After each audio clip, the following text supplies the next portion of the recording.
नमस्कार दादा. नमस्कार. तुमचं नाव? चंद्रशेखर सरसिंगराव. गाव तुमचं? बनावल. तर तुम्ही आपल्या क्षेत्रामध्ये कुठल्या कंपनीचं वाण लागवड केलं? JK 4545. तर या वाणामध्ये तुम्हाला काय चांगलं वाटतं? बुंटाई पोचलेला आहे वरला. टोकापर्यंत याचे दाणे भरलेले, गोलाई याची 16 ते 18 आहे. कलर एकदम नारंगी या वाणाचा आणि शेवटपर्यंत हिरवगार हे वाण आहे. तर तुम्हाला या वाणावरती तुम्ही फवारणी किती केल्या?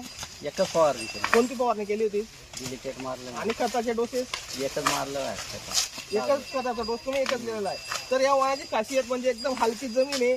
हलक्या जमिनीमध्ये सुद्धा हे वाण एकदम चांगलं उत्कृष्ट प्रतीचं हे उभं आहे आज. आणि याची एक खासियत म्हणजे याची बिट्टी एकदम बारीक आहे. बघू शकता शेतकरी मित्रांनो तुम्ही, या वाणाचे सगळं कॅप्सूल दाणे आहेत आणि बिट्टी एकदम बारीक आहे वाणाची. कलर एकदम गडद नारंगी आहे आणि टोकापर्यंत हे सर्व कंस भरलेले आहेत. तर सर्व शेतकऱ्यांना विनंती करतो की येणाऱ्या खरीप हंगामात JK सीड्सचं 45 या वाणाची लागवड करावी. धन्यवाद.